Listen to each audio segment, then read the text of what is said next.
Howdy folks, this is Jared at Fluty Homestead. Today's video is going to be a little bit different. I have a friend who has written a book in hopes of inspiring people to invest in the next generation and to help people escape poverty. We sat down and done a interview, and I think you'll really enjoy it, so I wanted to share it with you guys. And if you like it, make sure you go check out his YouTube channel and also check out his Kickstarter campaign, which he has launched to help publish his book and to help people who struggled with the kind of poverty that he's grew up with. I'll have a link to his channel and Kickstarter in the link of this video. So appreciate y'all watching and hope you enjoy this video. There's a purpose for everybody and everybody's got a destiny. I think if you can find peace in something and find something you're passionate about, there ain't nothing going to stop you from doing it. Today's guest is Jared Goforth. Jared is a proud Appalachian from Eastern Kentucky with a YouTube channel that has amassed over 2.5 million views. Jared and his family strive to live a wholesome, simple life, including building his own cabin by repurposing logs from the early 1800s and farming the majority of his own food, all while serving as a carpentry instructor at the local high school in hopes of inspiring the next generation to use their hands to make a living in a nearly forgotten trade. Jared, welcome to the show, my friend. Howdy. And I know we had a few technical difficulties here at the start, but it is good to have you on. It's good to be here with you. I want to get right into today's episode. I'm not going to waste any time. Buddy, why in the world do you have a YouTube channel with 2.5 million views? Well, it started out about 8 years ago. I was always watching YouTube videos of everybody doing this and that. And I said, I always liked home movies, when your mom or grandma would follow you around with the camera when you was a kid. And I said, it'd be cool if I could video some of the stuff I do, and then my kids would be able to go back, when I'm dead and gone, and be able to watch it and kind of relive some stuff. I always wish I could go back and watch like my great-grandparents do things on the farm. I could have learned how they done it. So it kind of inspired me to pick up a torch and, be able to pass it on someday. That is really cool. I'll say I have almost zero footage of me as a kid. And I hate that, right? Like, big part of everything I do nowadays is I want to try to leave a legacy. Yeah. And especially for my son. So I wish I had a lot of footage to give back to him. My grandmother has a couple of those like wallet size proofs from school. We're the same age, and you probably know what I'm talking about. Total side note here. Growing up, every picture day, I dreaded it so bad. The reason being is they would hand you your little envelope for picture day and you give it to the photographer, right? Yeah. Well, on those, it actually states your last name, then your first name. Man, I got bullied a lot for little Joseph. I was like, come on, man. Like, anyway, that's total side note. I usually open up almost every episode with one simple question. And that is, what is your relationship with poverty? Do you have a relationship with poverty? Well, luckily, when I was growing up, my dad always kept a good job in the coal mine. So I don't think I was ever poor, but I mean, we wasn't rich, but I was around it my whole life. And actually, I didn't realize it till I was a grown up, really, that I had people live one house above me up the creek. Their driveway was actually a creek, and you drove about a quarter mile up the creek, and there was an elderly couple lived there, and they didn't have no running water, didn't even live in their house. They slept in their truck. And I guess where I grew up around them so much, I didn't even realize that ain't normal. I'll be honest, I don't even blink an eye when you say that someone's driveway, you have to go through a creek to get to it. Because I've done that hundreds of times. Yeah. And when it rains, you literally cannot get out, right? Nope. Like that, but that's just our way of life in Appalachia. Oftentimes, we don't think anything of it. We adjust, and that's just how it is. You think? Yeah. So that I can definitely respect that. Thankfully, I had running water and that sort of thing. But being from Meat House, there were a lot of people that didn't, and right. I know we didn't have blacktopped roads well into me being a teenager. And we would go to our church pastor. He had a big gathering every year at the head of Meat House, and they'd have like a bunch of bluegrass music. And I remember vividly that being a dirt, eventually gravel. We were excited to get gravel up there. Yeah.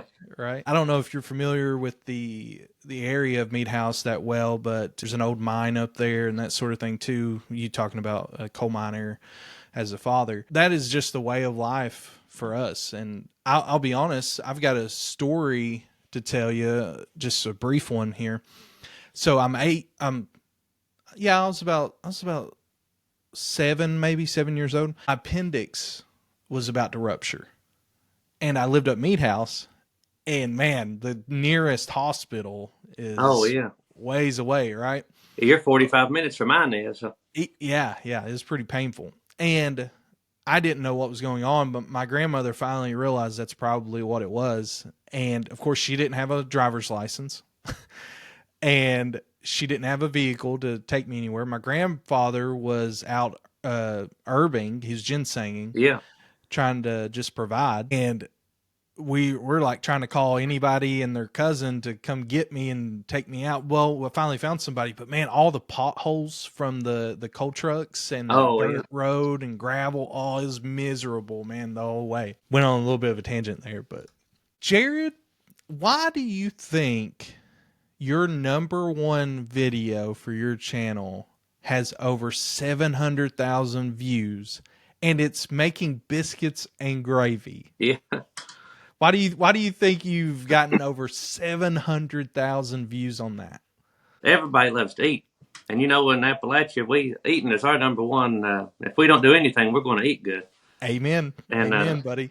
Yeah. And I think everybody just wants to be able to have a good, wholesome country meal, I guess. And that video, when we made it, it ain't a real good video. It didn't, I didn't know what I was doing much. And we put it out, and it didn't really take off for over a year. But we've had a lot of good hits on that, and I get comments all the time saying, that's how my grandma made biscuits, or, that's how I learned to make biscuits watching you. Yeah, me being newer to YouTube, to making videos, I hear your baby boy screaming in it, wanting to see his chicken. Now, everybody's telling me, why don't you shut up and let her do it? Because I'm standing over her video, and I'm saying, do this, or I'll do this, or whatever. I just didn't know better. Sure. You were, and so it's like you broke almost every quote unquote rule, and it's perfect. It's a great video, man. Yeah, it's just genuine. I'll be honest with you. So, Jared, when you mentioned wanting to kind of make home videos, I think that's the perfect picture of that. And that's kind of with all my videos. I don't try to make them like a movie perfect. I'll edit them and put a little music here or there, but most time I just rather it be normal, And that's the way it should be, right? Yeah. Because I'm not producing a show, I just share a little piece of my life with people. Yeah, and there's a level of authenticity that I think is often missed on YouTube. Yeah. And buddy, you just ooze it, and it's phenomenal. I can definitely appreciate it. And you are who you are, wherever you are. So yeah, YouTube, home, that's just, you can't change yourself. Just be yourself. I'm going to use that. Use that. That's a good one. So you end a lot of your videos, and you incorporate it as well. But even that biscuits and gravy video, you end it with God bless. Yeah. Could you tell our audience today how important faith is to you, your family, and what role would you say it plays in your life? I have a good idea. I know you personally, but maybe for some of our audience that doesn't have a relationship with Jesus Christ like we do, what would you say to them? I'd say faith is the #1 thing that you got in this world, and nobody can take that away from you. You might not have no money, you might not have no house, but you can always have faith. And that's right. I always try to incorporate it in all my videos. On YouTube, you're kind of held back a little bit on how far you can go with it, but I still try to get the message out a little bit, and at least a lot of them I'll just say, have a blessed day. And that kind of might lift somebody's spirits up, or they might say, well, he's a believer. So I've had people reach out to me through email and stuff, and ask me questions and talk to me a little bit, and kind of sets the stage to people. If they got a question, they're going to come to you. Yeah, that's awesome. And in a way, YouTube is kind of getting to be a ministry, right? Oh yeah, big time. So a lot of people, they talk about like good vibes and all that stuff, but no, I mean like just genuine, someone maybe having a bad day, and Yeah, by I've had you a lot of just people being, reach out and say, "Hey, I'm dealing with this and this. Would you pray for me or put me on your church yeah, prayer chain?" And I had one man, he reached out to me and just wow. wanted prayers and somebody to talk back and forth with. Yeah. See, that level of authenticity, being positive, and sharing, I call it being Jehovah sneaky. Yeah, So, give you an example. When I first got my undergrad degree, I went into child therapy. I worked at a crisis unit in Floyd County. When you work for a company like that, they try to tell you, hey, don't be biased toward one certain religion or anything yeah, like that. And I get why companies do that. There's a liability right, risk and all that, right? But so I had to find ways to be creative with sharing the gospel with these kids, right? Because a lot of these kids, man, they just needed somebody to love them and yeah, show them the love of Christ and tell them about Jesus. So I had to be a little Jehovah sneaky yeah, with my approach. And you kind of got to do that on YouTube. That's what yeah. I'm learning, right? Yep, and even on my followers, people that watch it, according to my YouTube statistics, a lot of them is older people and Sure. rural people. But still, you're gonna have some. Everybody on there ain't going to church every Sunday. So Yep. I mean, if you sneak a little blessing in on them every now and then, you've done your job. I love that. I love that. Would you have any advice for someone who, well, I'll be honest, you've already given me a lot of advice. What advice would you have for someone who wants to create their own YouTube channel? I just jump in and do it. Be yourself and be consistent, and the rest will fall into place. Yeah, and there's a phrase I keep hearing is there's riches in the niches. And Yeah. I don't just mean, financially. There's people out there that want to know about a certain thing, Yep. or they've had a certain experience and it's led them, they consume it. So, example, I've been through poverty. I struggled with it my whole childhood. Parents abandoned me. My grandparents had a fixed income my entire life. We were raised pretty poor, a house full of about 10 to 12 people at all times in a Yeah. single wide trailer. I now have overcame that, but I still am working in that field. I want to help people overcome it. That's the whole point in the channel. If you're ready to dive deeper into my story, be sure to click the link in the description below. Get your copy pre-ordered today from Kickstarter. Thank you guys. Let's get back into the episode. So there's riches in the niches. That was a big thing for me. And I appreciate you saying just start. People will often just sit around and overthink. And Well, if you wait till you're ready, you think you're ready, and then you've already missed out on all the time that you could have already been doing it. that's right. That's right. And I've had to learn that. I've had to kind of build the confidence and Yeah, overcome if I'd have that. waited Right. till I, had a new camera and had all these microphones and tripods and stuff, then I probably still wouldn't, because I record on my cell phone, and I Yeah. bought a $15 Amazon tripod to pack around, and I just love it. so you can do a lot with a little. That's right. Here's a fun question. What is, and I'm completely ignorant on gardening. So what would be your number one gardening tip to somebody? Mm, keep out the weeds. Keep out the Yep, weeds. Okay. I yep. The like weeds that will a lot. overcome you, and then you'll be discouraged, and the weeds will be bigger than your plants, and then before you know it, that's all you got's weeds. I'll be honest with you, Jared. It sounds like a sermon. Yep. Oh, It's there's one in there. Sounds like. I like it. I Yeah. like it a lot. You're gonna have to work with Lake and she'll help you iron that sucker out, man. Yeah, she's better with words than I am. I'm working to be a published author, and Lord willing, I will be here soon. Daisha was a published author. My wife, for the Yeah. audience, Daisha was a published author in high school, Oh, and I didn't know that. she's got a leg up on me. She can give you some pointers then. That's right. And so here's the other side to you that we haven't talked about yet. You're a carpentry instructor. Yeah. What's that like? Can you tell me a little bit about that? Well, it's kind of weird how I got to be a carpentry instructor. In high school, I took electricity classes, went to college to be an electrician, worked as an electrician for a little bit, and then I don't know if I just didn't like it or what the deal was, but I quit and said, I'm going to go work for myself. So I started doing carpentry and a little electric and started working for myself as a carpenter. I was at my last job, and while this carpentry instructor job came open, I said, man, that sounds. At first, I was kind of hesitant. I said, I don't think I could deal with them kids every day. I said, that's bound to be a headache.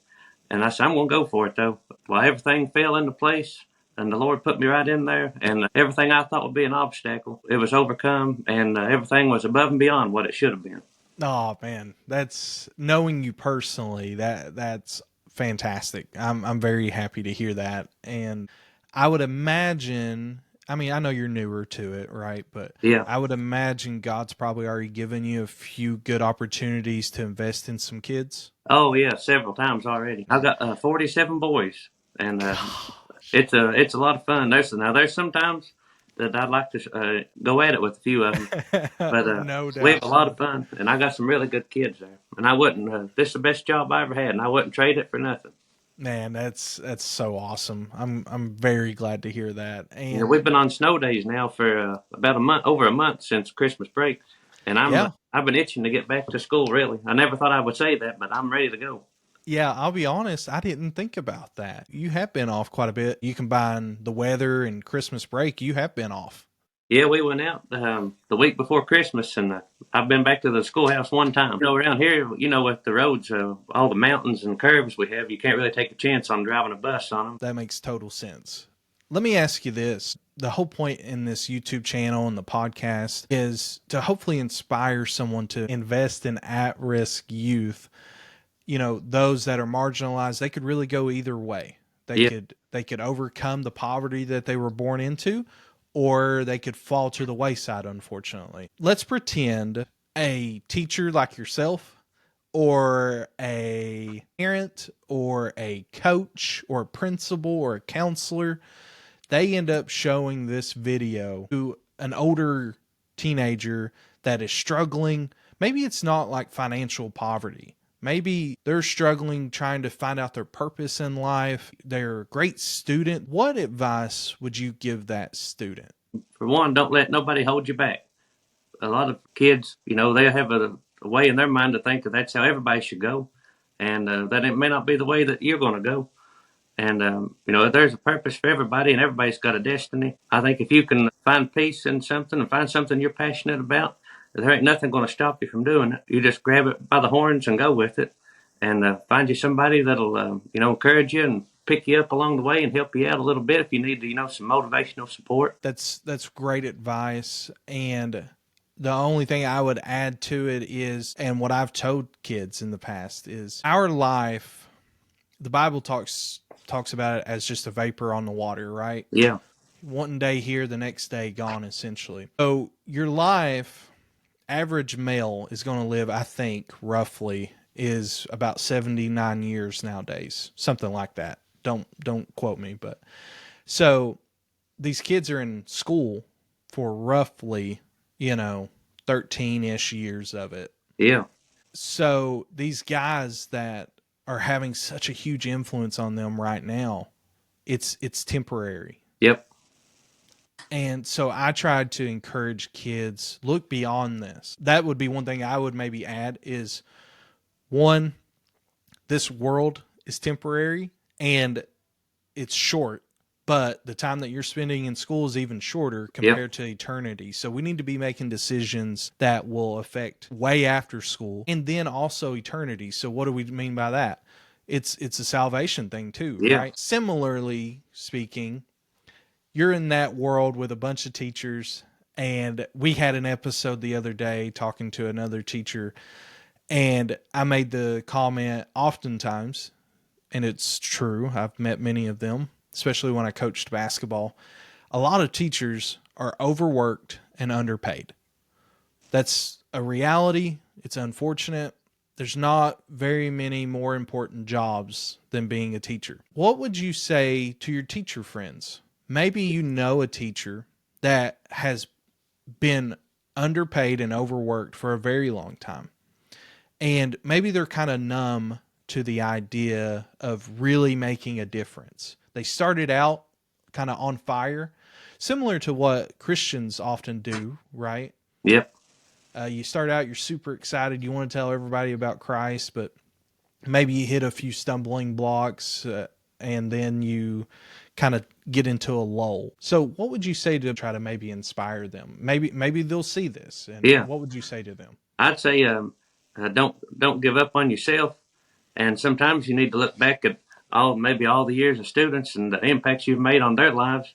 And if you touch one kid's life and change their course of how they're going to turn out someday, then you've succeeded, and it's worth more than the money is. I know money makes things happen, but if you can help these kids out, you're impacting life after life after life for years to come. One impact with one child can change their outcome of their kids, and to me, that's worth more than any of the money is. That's huge. And again, I genuinely hope a teacher or a coach or maybe a pastor or whoever sees this. And I hope that your story can be an encouragement to them. I know you are to me, and I'm not even in your space.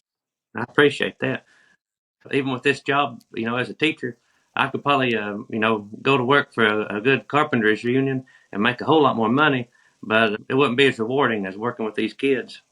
Yeah, yeah, that's for sure. And I had my youngest brother, he just graduated last year, and he's 12 years younger than me. His whole life said he wanted to go into carpentry. That dream kind of fell to the wayside as he got a little older in school and stuff. Do you feel like carpentry is, it doesn't sound like it honestly with how many kids that you have in your class, but do you feel like it's almost a forgotten trade? Do you feel like there's a demand for it? Oh, yeah, there's a big demand for it. And people, when they think of carpentry class in high school, they think just learning to drive a nail or something, and don't take it serious. But there's tons of carpentry jobs out there, and a lot of these kids could go out of a class like mine with a little bit of a little bit of knowledge and a little bit of drive and want to learn more, and can go to these carpentry unions or some of these bigger construction companies and make really good money. Some of them, close to $100,000 with just very little training. And I always said too, like with my carpentry class, even though every kid in there ain't going to be a carpenter, and they may not want to be a carpenter, but everybody's going to have a house someday to live in. And everybody needs to know how to do a few little things. If whether it's hang a picture on the wall, we're going to be working on a little bit of even plumbing and basic, drywall repair.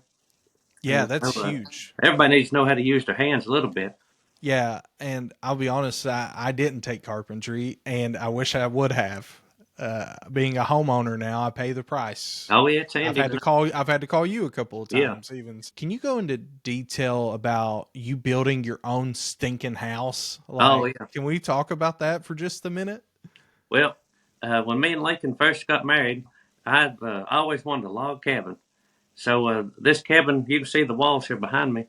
Um, this was actually on Milo, by the Horns gas station there. This man, it was for sale, and he sold it to some log cabin company. They never did come and get it. So I come back to him. I said, I'd still be interested in buying it. So we struck up a deal, and I bought this old cabin.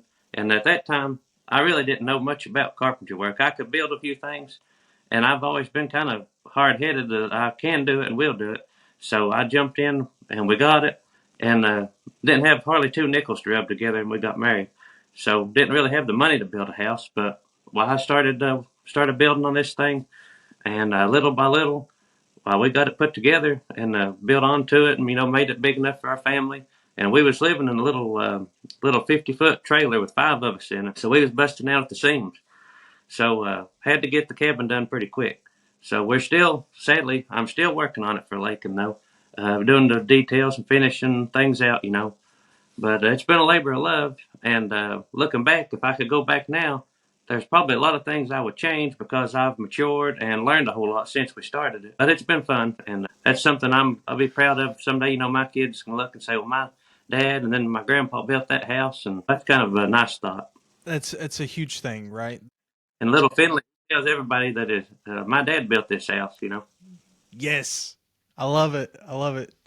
That's awesome. And I had help too, all my family would help me. My grandpa would jump in, help my dad, and my father-in-law, my neighbor. Well, they'd come up here and help me work on the weekends, and so it's got a lot of love in it.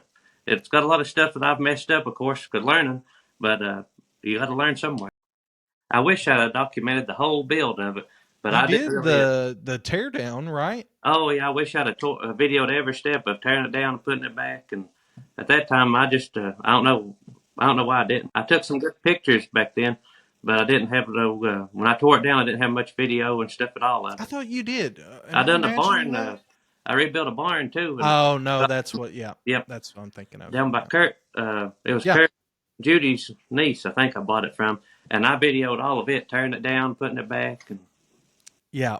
So, what's your latest project for the farm?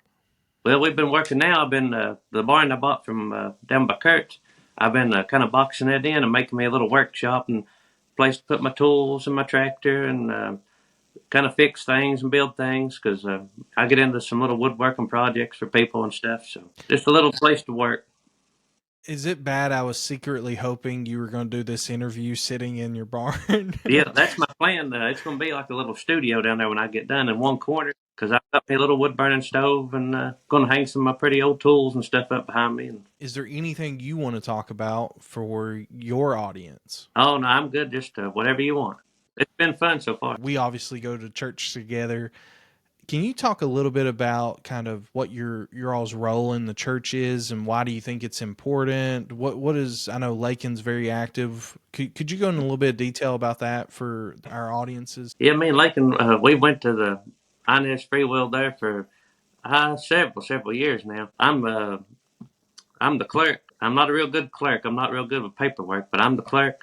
And Lakin teaches Sunday school and teaches on Wednesday night at youth group. And then she cleans the church. And I'm a trustee at the church, which I don't really, they never did tell me exactly what all that entails, but I guess that's, whatever it is, that's what I am. And I love it. we try to be involved in everything we can. We take our kids everything they can. And we really love it and love our church and love all the people there. You all have been a huge blessing to that church. And I'll be honest, I'm at the point now, I'm fairly certain my son likes your wife more than he likes me. He looks for Lakin now whenever we're there. And children's church with Lakin is his favorite. I'd say she missed a good chance when she was younger to be a teacher. She'd make a great teacher. And the kids every kid that we ever around is attracted to her. She's drew to them too. I'll be honest, I could really see Lakin doing some sort of like children's summer camp at the farm one day. Yeah, that'd be cool. And yeah, I could see it. I'm visualizing it, and she's gonna watch this, and she may just pick it up, buddy. Yeah. So appreciate you taking the time. Oh, I appreciate you taking time to fool with me. Buddy, your life experiences. And I've told you about this already. One of my earliest memories with you is we were in high school and driving on Turkey Creek. For anybody that watches this, if you don't know Turkey Creek, think world's deadliest roads, but add a guardrail. No, I'm kidding. It's not that bad, but it is a very curvy mountain in eastern Kentucky. And poor Jared, he was broke down with a flat tire one day, and thankfully though, it was the only straight stretch on that road. Yeah.